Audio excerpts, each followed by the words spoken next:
We got a couple of socialist mayors incoming. We got one in New York City, Mamdani.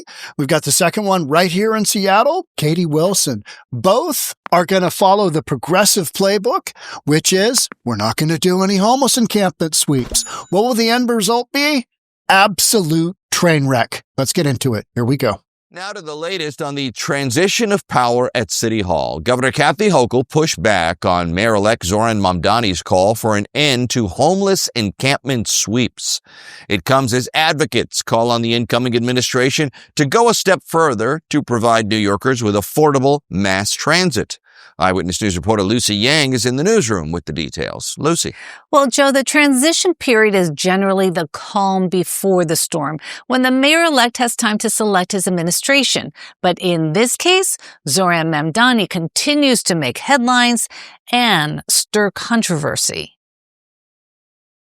The rounding up of undocumented migrants is an especially contentious issue.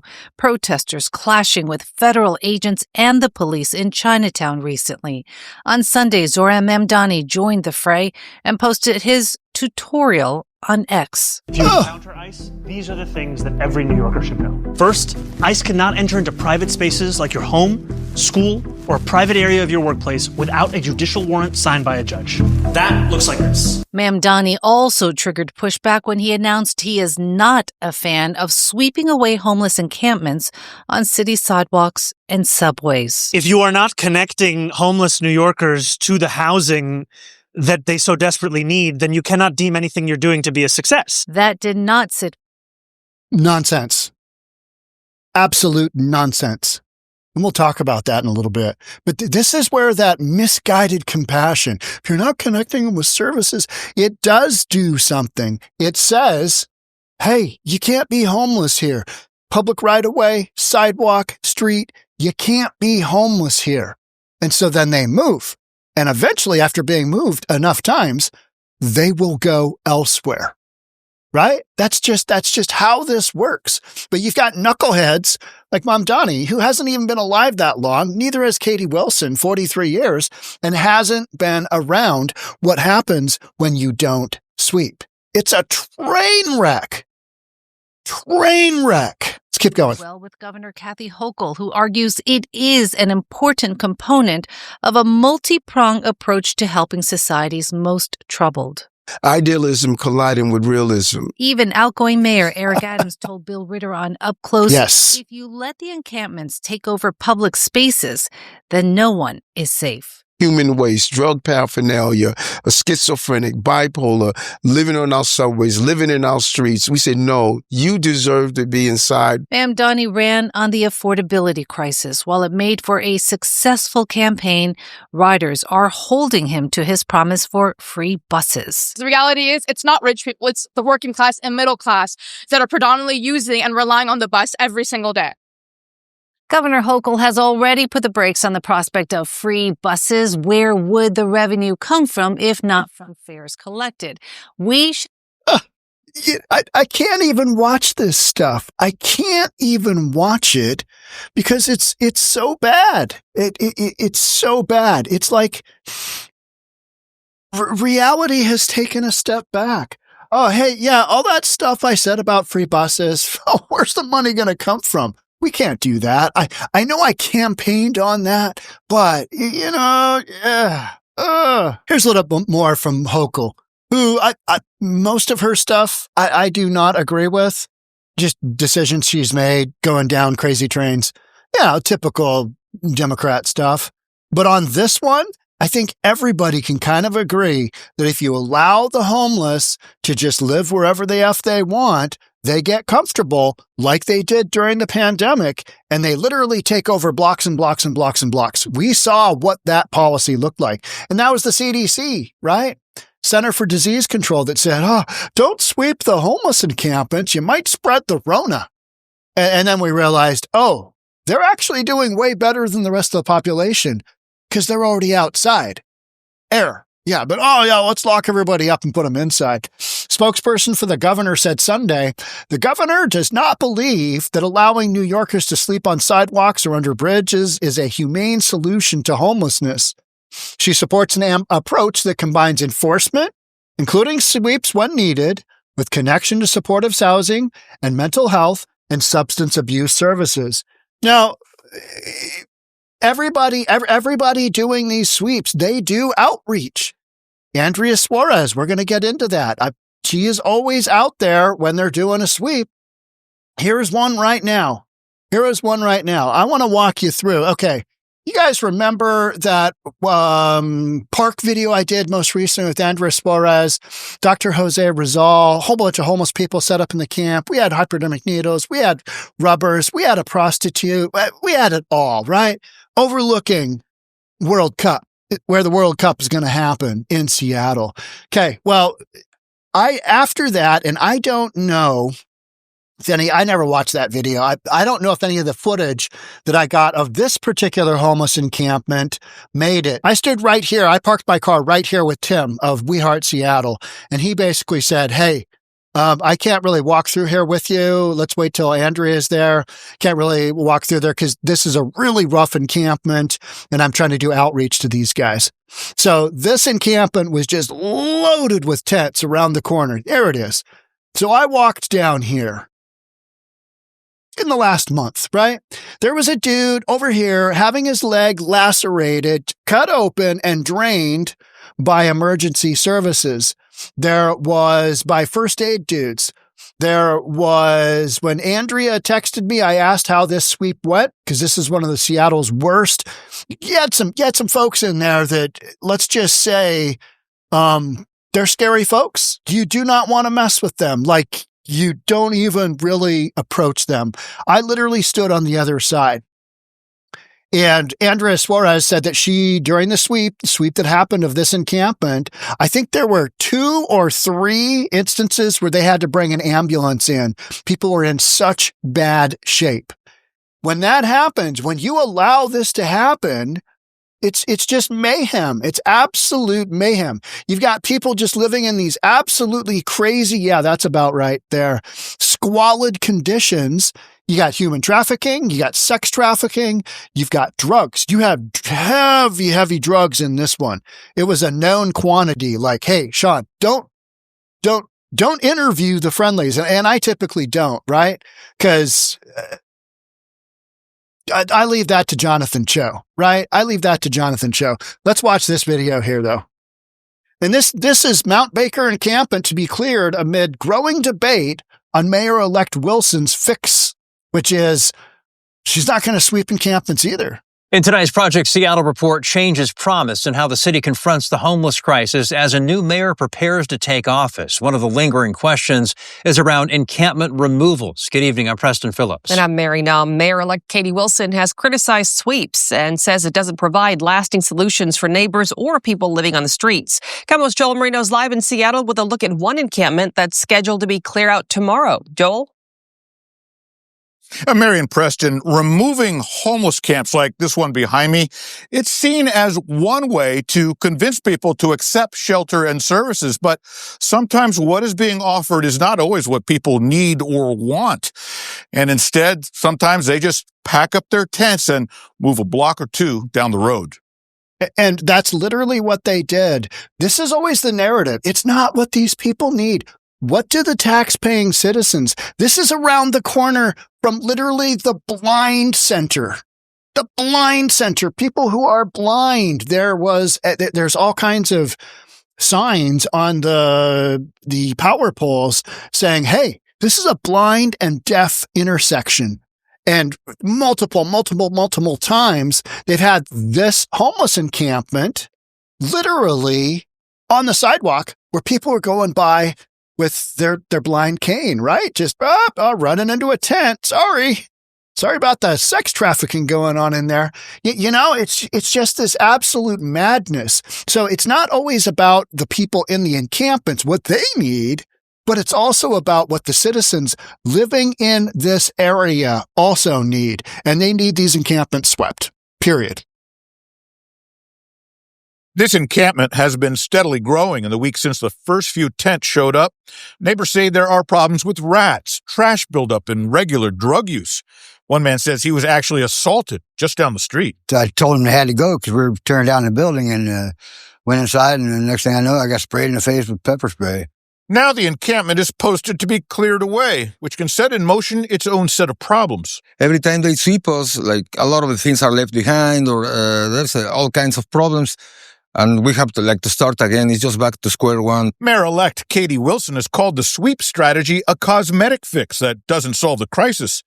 Wilson plans to It's not meant to solve the crisis, but it's a pushback. And it says, and Mayor Harrell understood this, outgoing Mayor Harrell, he tripled the number of sweeps in Seattle, and it cleaned the streets up. It cleaned things up way better. Now, that's why we're afraid. Oh, are we gonna backpedal? Because what we're talking about is, connecting more people to certain. You've had those opportunities this whole damn time. On top of that, and people don't want to go into treatment. People don't want to go into a psych ward. They don't want to go into a mental facility. They're just like, nah, thanks. I'll stay here in the tent. I'll prostitute myself. I'll get drugs. I'll steal from the community. I'll buy and sell stolen drugs. And, F you very much. I don't need your offer of services. So the actual pushback of that is, well, you got to go somewhere because we're sweeping this bad boy. fast-track shelter and housing options and has set a goal of 4,000 new units during her term. One neighbor who didn't want his face shown has his doubts. I don't know what the new mayor is going to do. She has a lot of ideas, and I do appreciate her idealism. I just don't know how practical things are going to work out that way. Wilson wasn't available for an interview, so it's unclear whether encampment removals will continue when she takes office.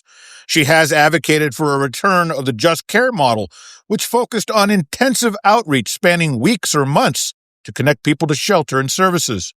But for many of the neighbors near this encampment, they've had enough. Just to clear the camp, not let people camping. I kind of think you should double down, clean it up a little bit. 'Cause, I mean, it'd be one thing if they clean up their own mess and stuff, but they don't do that. They just leave a bigger mess. So you've got the option to take a hard line, draw the line in the sand and say, hey, you can't pitch a tent just wherever you want, do drugs, throw your garbage everywhere, traffic people, sex traffic. You can't do that here.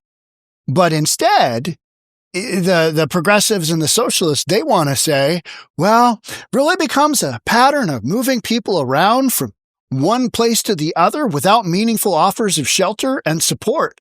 It also gives breathing room to the community they're swept from, and it interrupts this idea that the sweeps, are going to be stopped and they can get real comfortable. Because we literally saw what happened. Downtown Seattle exploded in encampments. Exploded. It was terrible. It was horrific. And that happened throughout the United States. And there's been this big pushback. So then you've got, this is why we so desperately need to open more emergency housing and shelter. No, you don't. You need to get people into treatment. This whole, we need more housing thing is just a misnomer, because if you build it, they will come. We're going to look at some of those numbers in a second, including tiny house villages, micro-modular housing. You're putting whacked out people with mental issues who are wildly addicted to drugs into micro-housing. What could go wrong, right? What could go wrong? We need those places we can actually navigate people to. My opinion is you need more temporary shelter, and you need to start enforcing involuntary commitment to mental psych wards. But we're not doing that because that is viewed as abusive. What's abusive is to allow these people to live out on the streets and basically just die. And for the women, it's far worse. It is far worse. It is absolutely horrific. So right now, when there's a shelter bed or two available, it's not necessarily the kind of shelter that's going to meet someone's needs, but it gets them off the street. It gets them a roof over their head. And you know what? Treatment is shelter. Treatment is housing. Jail is housing, if you need to go down that road. Psych ward, mental institution is shelter, is housing. But, it's this notion that we just need to give them more. We just need to give them. No, we don't. We've done that, and we've seen the end result, which is the failure of housing first. Just give them more housing, and more people will come. Seattle, Portland, San Fran, Washington State, Oregon, California has what? 35%, close to 40% of the homeless population in the United States. Oh yeah, that's a genius plan. Genius plan. Wilson also wants to develop a local deep housing subsidy. You know, we've tried all this nonsense and it really hasn't worked. Homelessness has just gotten worse. Way worse. How about this one? Dallas officials spar over homeless encampment data ahead of critical funding vote. Now, this is pretty wild. So they're going to give $10 million to provide rental assistance and supportive services, yada, yada, yada, yada. So, we've got Gwynn. Gwynn is Alan Gwynn as a professor at SMU with expertise in IT and data analytics. Gwynn, who shared his personal story about helping a person experiencing homelessness, used 311 service calls data from 2020 to 2025 and highlighted that residents had made 44,000 calls about encampments in the past 5 years. This is in Dallas. He then overlaid that crime data that appeared to show 1,200 instances where police reported unexplained deaths in public spaces such as alleys, fields, parking lots, among others. Gwynn said there is a connection between the encampments and deaths. Andrea Suarez of We Heart Seattle has come across 12 bodies in encampments. Some of them had been there for years. Dead bodies in encampments. But hey, let's not sweep them because that's inhumane. Right? Somebody dying in a tent? Horrific. Other facets of his data analysis showed that the majority of homeless encampments were near DART, Dallas Area Rapid Transit Centers. Weird. The trends are there, even as defective as the data is, would indicate that we're not effectively addressing homelessness. And then however, Tuesday's discussion underscored that not everyone's on board with that strategy. Once Gwynn was done presenting his research, Mendelsohn lauded his work and said it highlighted the nexus between 311 calls of homeless encampments and the unexplained or natural deaths. So you had this back and forth. It's not good for our community. And to me, your data is showing one of the possibilities that happens, which is that people are dying. Then the meeting blew up. Because you got a bunch of progressives that are like, oh, that data isn't accurate. This is the most hateful thing ever. This is terrible. This is hateful. Whether his study was accurate or correct, I don't know. You know what I mean? Love to see that study. Love to read that story. But the fact that he correlated where things are happening, where people are dying, and where the encampments were, logically, absolutely. That totally makes sense to me. How about this? You got to watch this. This is fantastic. A solid concrete wall collapsing in an alley, crushing multiple vehicles parked next to it. The wall located in El Sereno off of Alhambra Boulevard, toppling over last year. Look at that. We spoke with say the wall came crashing down. All right. So the railroad created this massive wall with concrete blocks, and they had severe rain, and this is on fill dirt, right? Fill dirt where he built the railroad. And it settled, and these blocks just went boop. Rainstorm. They fear the same will happen to this section of the wall, roughly a block away from where the collapse happened. Gee, you think? All right, so let's go ahead and leave the blocks there. Let's go ahead and leave the people there. Let's not sweep these people.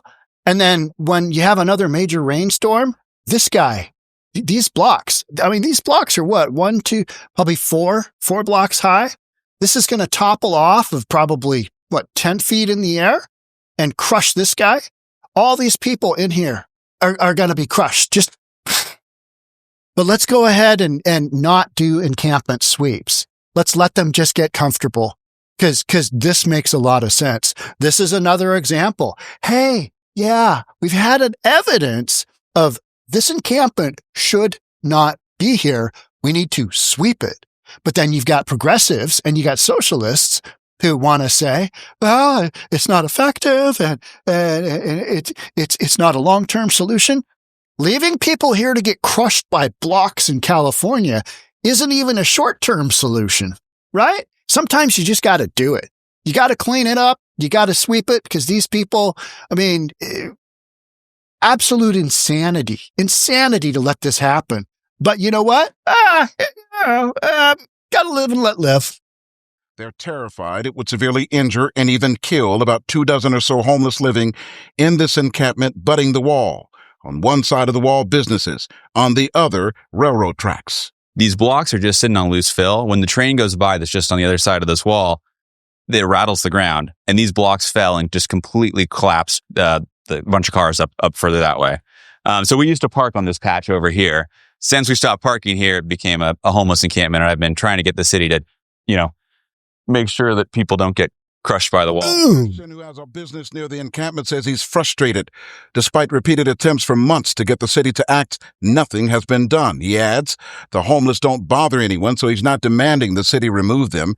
He's concerned about their safety and even spoke with homeless people at the encampment about the potential danger of being crushed by the wall if it comes down. There's one right here that looks like it's going to fall. Yeah, exactly. The ones that are pitching. Yeah. Are you concerned about that at all? Yeah. It's of course, because that's someone could get crushed and hurt real bad. Jorge lives near the homeless encampment in his RV and says he's terrified the wall will come crumbling down on the encampment sooner than later. It will fall again, and all it's going to take is another nice rain to loosen up the ground. There's no rebar in it. There's nothing holding it together. Tony says he wants the city to shore up the wall, preventing it from ever collapsing. They should make it safer. Hey, it's structurally sound. It doesn't pose an immediate safety concern. Union Pacific remains vigilant in monitoring and maintaining the safety of our railroad and the communities we serve. Okay, all right. Seattle Mayor candidate Katie Wilson answers questions about sweeps. So another pledge that I'm making is that I'm going to throw everything I've got at our homelessness crisis. And that means opening emergency housing shelter as rapidly as possible, getting people inside with the treatment and the services that they need. What is your position on sweeps? Will you continue sweeps like Mayor Bruce Harrell's been doing? We've seen some successful programs in Seattle that have actually wound down due to loss of funding, but which basically succeed in removing encampments and getting actually people inside with the treatment services that they need. So that's what I would like to do. I mean, and I'm not saying that we're never going to need to move people without having a place for them to go, because obviously there are going to be cases like that. But as much as possible, it's actually a really bad use of our resources to be, throwing people's tents in dumpsters and pushing them around to the next spot, because then you end up throwing the same person's tent in a dumpster 5 times, and that costs. They shouldn't be in a tent in public. Period. Full stop. That shouldn't be a thing. That should not be a thing. No go.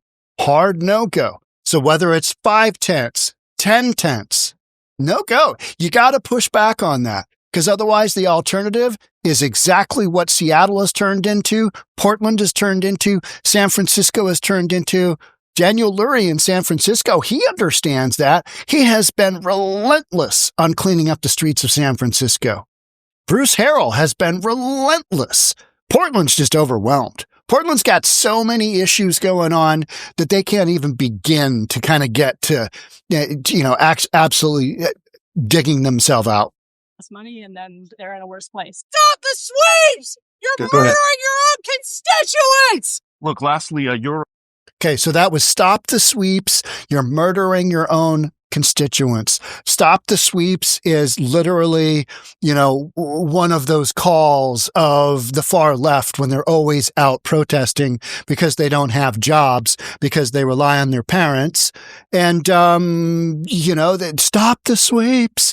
It's like they want to keep the homeless in their squalor doing drugs. Make that make sense. Right? Make that make sense. You can't allow people to just live wherever the F they want. It doesn't work that way.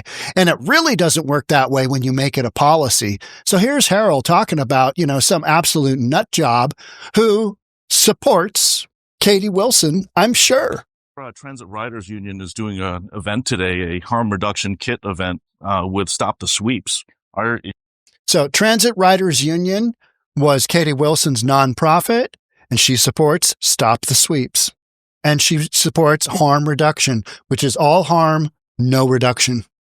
Is your group in alignment with Stop the Sweep Seattle? we're a big democratic organization, and our members have a variety of approaches and views. So yeah, I mean, some of our members certainly are, in alignment with Stop the Do you Sweeps. condone the tax? What has she said? What did she say? Didn't really come right out and say it because she doesn't want to. Gonna wait to be mayor, and then the sweeps will stop, and then we'll be like, oh, good heavens. Of Stop the Sweep Seattle. Stop the sweeps! Stop the sweeps! When I get your point.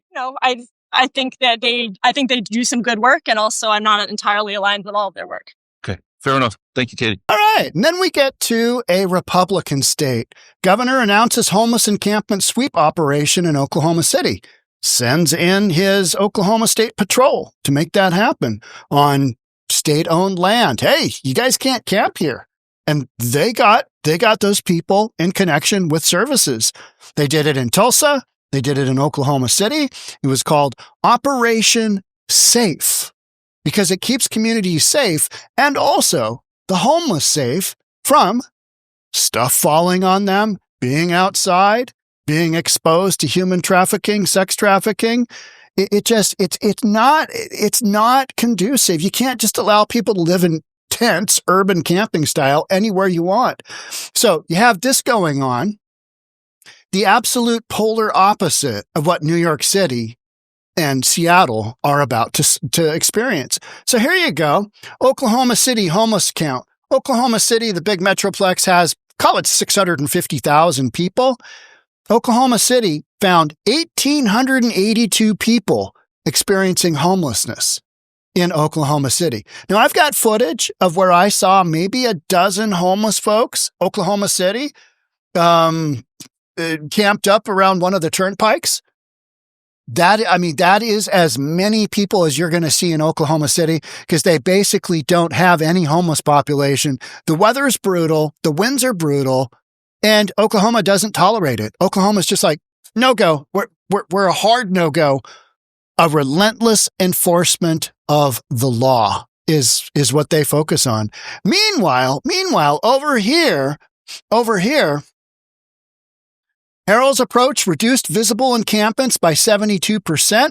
Sweeps reached record levels under Harrell with 2,500 in 2024 alone. And then from 2022 to 2025, they did 6,800 removals. 6,800 removals. This included removing more than 4,200 tents and vehicles in 2024. And you spent $85 million on these efforts.